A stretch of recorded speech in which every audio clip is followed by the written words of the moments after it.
कल 4 फरवरी के हवाले से कल का दिन अहम था कि क्योंकि कल एक मंसूबा बनाया गया था और वो ये था कि शेख रशीद साहब को यहाँ से इस्लामाबाद से मुंतकिल किया जाएगा कराची या फिर मरी मुंतकिल किया जाएगा। प्लान ए नाकाम हुआ है। कल 3 बड़े फैसले किए हैं जुडिशल मजिस्ट्रेट उमर शब्बीर साहब ने। मैं समझता हूँ कि जिस तरह से हमने अप्रिशिएट किया गुलाम मुर्तज़ा विर्क साहब को, और मैं इससे अगली वीडियो में गुलाम मुर्तज़ा विर्क साहब जो जुडिशल मजिस्ट्रेट हैं लाहौर के, जिन्होंने इमरान रियाज खान साहब को मुकदमे से डिस्चार्ज किया है, उनका फैसला ज़रूर आपके सामने रखूंगा। आपको वो फैसला सुनना चाहिए, पढ़ना चाहिए, देखना चाहिए, और मैं समझता हूँ कि वो फैसला पाकिस्तान के तमाम जुडिशल मजिस्ट्रेट्स को भेजना चाहिए, पाकिस्तान के तमाम जजेस को भेजना चाहिए, और फिर उसके बाद सोशल मीडिया पे जो अल्लाह ताला ने इज्जत दी गुलाम मुर्तज़ा विर्क को, वो भी हमारे तमाम जजेस को देखनी चाहिए कि अल्लाह ताला ने उनको कितनी इज्जत दी। और इसी तरह से मैं समझता हूँ कि उमर शब्बीर साहब ने ज़बरदस्त कल फैसला किया और प्लान ए को नाकाम बनाया है। सबसे पहले उन्होंने शेख रशीद साहब का उनको जुडिशल करने का ऑर्डर दिया। उन्होंने शेख रशीद साहब के मजीद जिस्मानी रिमांड देने से इनकार किया, और पुलिस ने बहुत कोशिश की, प्रोसिक्यूशन ने बहुत कोशिश की कि किसी तरह से शेख रशीद का मजीद जिस्मानी रिमांड मिल जाए, लेकिन शेख रशीद साहब के जिस्मानी रिमांड उन्होंने नहीं दिया और उन्होंने शेख रशीद साहब को जुडिशल कर दिया। साथ ही शेख रशीद साहब की जो जमानत की दरखास्त उस पर सोमवार को समाअत होगी, और उम्मीद है कि शेख रशीद साहब की जमानत जो है वो हो जाएगी। उसके बाद उन्होंने जो सबसे बड़ा जो काम किया, मैं समझता हूँ उमर शब्बीर साहब ने, उन्होंने राहदारी रिमांड देने से इनकार किया कराची पुलिस को भी और जो मरी की पुलिस है उसको भी। और उसमें भी आप ये देखें कि जिस तरह से जो SHO था जो कराची से आया, जहां पर शेख रशीद साहब पर FIR की गई है, वो जिस तरह से मीडिया का नुमाइंदा बन के आया, उसको बोलने उसके रिपोर्टर एहतशाम अली अब्बासी ने जिस तरह से एक्सपोज किया, ट्विटर पे मैंने रीट्वीट किया है, आप जाके देखें कि हमारे रिपोर्टर एहतशाम अली अब्बासी ने कैसे उस पुलिस वाले को एक्सपोज किया जो मीडिया का नुमाइंदा बन के अदालत में दाखिल हुआ था, लेकिन उसको एक्सपोज किया। और कल जो है वो पुलिस ने जिस तरह से रोका नुमाइंदों मीडिया को जाने से, उस पर भी जो वहाँ पे रिपोर्टर्स मौजूद थे उन्होंने ये बताया कि एहतशाम अब्बासी ने जो है वो काफ़ी वहाँ पे रेजिस्ट किया, उन्होंने रिएक्ट किया, उन्होंने कोशिश की और उसके बाद फिर मीडिया को जाने की इजाज़त मिली। तो पुलिस के जो एहलकार हैं, जो अफसरान हैं, वो गैर आईनी गैर कानूनी इक़दाम मान रहे हैं इस हुकूमत के, और चंद एक अफसरान हैं जो बड़े खुशामदी हैं, जो बेनिफिशरी हैं इस करप्ट इलीट के, करप्ट माफिया के, और पता नहीं वो माल पानी बना रहे हैं, क्या उनकी मजबूरियां हैं, या पता नहीं वो किसके नौकर और गुलाम हैं, पता नहीं कहाँ उनकी ऑडियो वीडियोज़ हैं, कौन सी उनकी ऐसी मजबूरी हैं कि वो गैर कानूनी कामों में लगे हुए हैं। तो उमर शब्बीर साहब ने ये बहुत अच्छा किया, उन्होंने मरी और कराची के जो पुलिस है उनको राहदारी रिमांड देने से इनकार किया। लेकिन अब एक खदशा यह है कि सोमवार वाले दिन वही काम होगा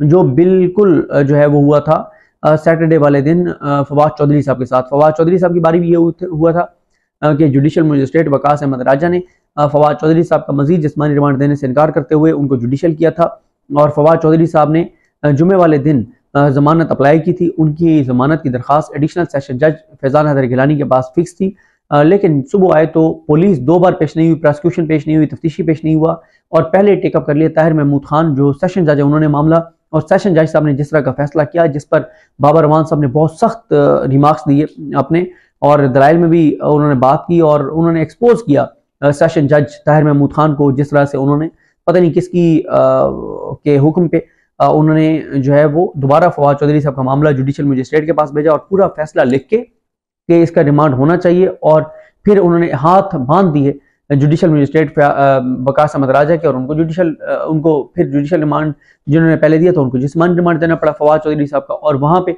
जमानत की दरखास्त जो है वो फिर मंगल को सुनी गई, हफ्ते की बजाय। बिल्कुल इसी तरह से यहाँ पे अब ये खदशात हैं कि प्लान ए तो नाकाम हो गया है कि शेख रशीद साहब को यहाँ से शिफ्ट किया जाए कराची, और शेख रशीद साहब को जो है वो अब जुडिशल किया गया है, अडयाला जेल मुंतकिल किया गया है। लेकिन ये इसके कभी इम्कानात हैं कि सोमवार वाले दिन वही सेशन जज जो हैं ताहिर महमूद खान, जिन्होंने पहले फवाद चौधरी के मामले में जो पता नहीं कौन लोग चाहते थे, जिनके कहने पर उन्होंने जो या मेरिट पे किया होगा, कानून के मुताबिक किया होगा, जो वो ठीक समझते होंगे, लेकिन खदशात उस वक्त उभरते हैं जब ये पता हो कि उनको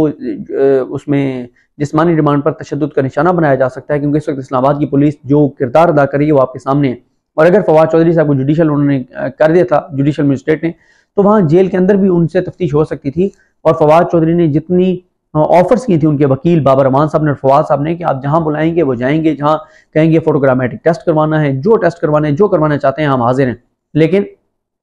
आपके सामने सूरत हाल है, जो सूरत हाल हुई फवाद साहब के मामले में वो आपके सामने। तो अब ये प्लान भी इनका ये हो सकता है कि सेशन जज के पास जाएं, और सेशन जज साहब ने पहले जिस तरह से दोबारा पुलिस के हवाले किया था अपने ऑर्डर के जरिए, यानी वो क्योंकि वो खुद दे नहीं सकते थे रिमांड, इसलिए जुडिशल मजिस्ट्रेट को भेजा, लेकिन जुडिशल मजिस्ट्रेट के पास जो उन्होंने लिख के भेजा था वो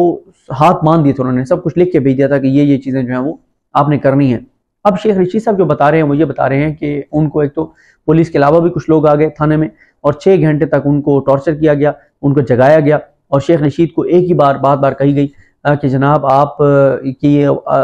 फॉलोअर कैसे बढ़े हैं और आप इमरान खान को छोड़ क्यों नहीं देते, इमरान खान को नाअहल हो जाएगा, इमरान खान को जो है वो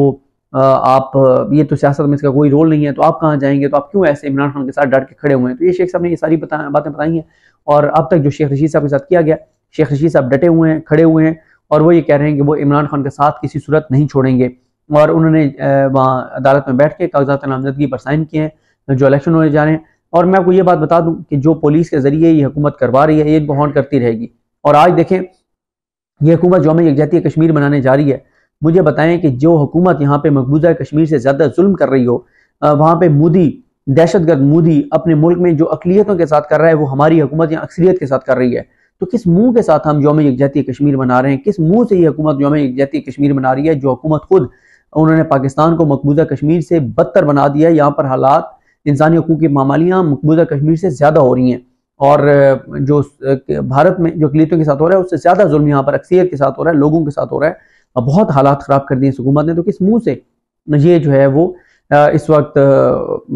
यौम यकजहती कश्मीर बनाएंगे। जो बातें ये मोदी के बारे में कहेंगे उससे घिनौना किरदार तो इनका अपना है, और जो ये यहाँ पे पाकिस्तान के अंदर आज़ादी ज़ाहिर राय के ऊपर कदम है, आवाज़ें दबा दी गई हैं, लोगों को गिरफ्तार किया जा रहा है, नंगा किया जा रहा है, करंट लगाया जा रहा है, तो किस मुंह से ये यौम यकजहती कश्मीर जो है वो मनाएंगे। तो बहरहाल एक चीज़ और मैं आपको बता दूं कि ये जो वीडियोज़ आ रही हैं लोगों के अंदर नफरत बढ़ रही है, लोगों के अंदर रिएक्शन बढ़ रहा है, और ये बात ठीक है, इस हुकूमत को कॉन्फिडेंस में मानता हूँ कि अवाम सड़कों पर नहीं निकलते, बाहर नहीं आते, एहतजाज नहीं करते। श्रीलंका की तरह वालों की तरह इनमें गैरत हमारे मुल्क के अंदर नहीं है कि वो जिस तरह से गए थे और उन्होंने ऐवानों से घसीट के निकाला था, वो गैरत नहीं है हमारे मुल्क में। लेकिन इतनी भी बेगैरती नहीं है, जिस दिन इलेक्शन होगा लोग वोट की पर्ची से रिएक्ट करेंगे और इस हुकूमत को लग समझ जाएगी कि इनके साथ क्या होता है। फिर बिलावल के हवाले से तौहीन बिलावल का जो केस किया गया शेख रशीद साहब पर, उस पर शेख रशीद ने बताया क्योंकि शेख रशीद ने एक मुतालबा किया था जिस मुतालबे पे तौहीन बिलावल का उनके ऊपर इल्ज़ाम लगाए, और मुतालबा ये था कि जो बिलावल है, शेख रशीद ने कहा कि उनका DNA टेस्ट होना चाहिए, और बिलावल जो है वो शेख रशीद साहब को अपने स्टाइल है, उन्होंने कहा है कि ये आगे से परवेज़ है पीछे से परवीन है, इस तरह का उन्होंने जुमला कहा था, और उन्होंने कहा इसका DNA होना चाहिए बिलो रानी का, इस तरह के अल्फाज शेख रशीद साहब ने कहे थे। अब उन्होंने फिर अदालत से निकलते हुए हमारे दोस्त हैं फैसल खर, उन्होंने शेख साहब से सवाल किया कि आप पे तौहीन अदालत का जो है वो मुकदमा हो गया। तो शेख रशीद ने कहा कि ये मेरा यूरिन लेना चाहते हैं, मेरा और बिलावल के यूरिन का टेस्ट कराना चाहते हैं कि मेरे बिलावल वाली खसलतें मुझ में हैं या नहीं हैं। तो इस तरह की उन्होंने बात की, और बिलावल के हवाले से उन्होंने जो नारे लगाए थे, उन्होंने जरदारी कुत्ता हाय हाय, बिलावल दल्ला हाय हाय, ये उन्होंने नारे लगाए थे। और शेख रशीद साहब ने अपने वकला जो हैं उनके इंतज़ार हुसैन पंजोता और नईम हुसैन पंजोता के ज़रिए शेख रशीद साहब ने ये बात कही है कि अगर मुझे कत्ल कर दिया गया तो मेरे कत्ल के ज़िम्मेदारान जो हैं वो 5 लोग होंगे, नवाज शरीफ, शहबाज शरीफ, राना सनौल्ला, बिलावल भुट्टो, या वतन आसिफ अली जरदारी, और ये जो निगरान वज़ीर आला पंजाब है मोहसिन नकवी, ये 5 लोग मेरे कत्ल के ज़िम्मेदार होंगे। ये उन्होंने जो है वो इंतज़ार हुसैन पंजोता साहब और नईम हुसैन पंजोता जो उनके वकला हैं उनके ज़रिए उन्होंने ये बात बाहर भिजवाई है। शेख साहब का यहाँ पर भी वो कह रहे थे फोटोग्रामेटिक टेस्ट करवाना इंतहाई बेहुदा प्रोसिक्यूशन के मुतालबात हैं। हालांकि फोटोग्रामेटिक टेस्ट तो तब करवाएं क्योंकि इमरान रियाज खान साहब को इंटरव्यू दिया था शेख रशीद साहब ने, जिसमें जरदारी के हवाले से बात की थी। तो फोटोग्रामेटिक टेस्ट जो है वो तो जरूरत ही नहीं थी, क्योंकि शेख रशीद मानते हैं कि उन्होंने ये बयान दिया है। एक और इम्पोर्टेंट टॉपिक वो है इमरान खान साहब ने लड़ाई जो है वो अगले मरले में ले जाने का फैसला किया है। इसके हवाले से खैर अगली किसी वीडियो में बात करेंगे कि क्या खान साहब का इरादा है, खान साहब क्या करने जा रहे हैं। लेकिन शेख रशीद के हवाले से अब इस्लामाबाद हाई कोर्ट के चीफ जस्टिस इनको आमिर फारूक साहब को देखना चाहिए कि उनके जो मातहत अदालतें हैं उनको वो कॉन्फिडेंस दें, उनको वो जुर्रत दें, उनको बताएं कि आपने नंगी और गंदी आपको अगर वीडियोस दिखाई जाती हैं, आपको अगर इन्फ्लुएंस किया जाता है, आपके अगर बच्चों को उठा के कहीं इधर उधर करने की धमकी दी जाती है, तो आपने इन धमकियों में नहीं आना। आपने आइन कानून कायदे ज़ाब्ते के मुताबिक फैसले करना और आपने इंसानी हकूक़ का दिफा करना है। जब तक अतर मिनल्ला साहब थे हमने देखा कि मातहत अदालतों के जजेस जुर्रत से फैसले करते थे। अब उमर शब्बीर साहब ने जुर्रत से फैसला किया है, लेकिन फिर मसला ये होता है कि उमर शब्बीर साहब ने तो कर दिया, अब ऊपर सेशन जज से करवा लिया जाएगा। तो ये चीज़ें हैं जिसको आमिर फारूक साहब को देखना होगा। जब से आमिर फारूक साहब चीफ जस्टिस बने इस्लामाबाद हाई कोर्ट के, इंसानी हकूक़ की बदतरीन पामालियाँ हो रही हैं और बदकिस्मती से इस्लामाबाद हाई कोर्ट का जो किरदार बनता है वो किरदार इस्लामाबाद हाई कोर्ट अपना अदा नहीं कर रही, जिस पे लोगों को बहुत तशवीश है। अल्लाह ताला रहम करे, मुझे अपनी दुआ में याद रखें। अल्लाह हाफ़िज़।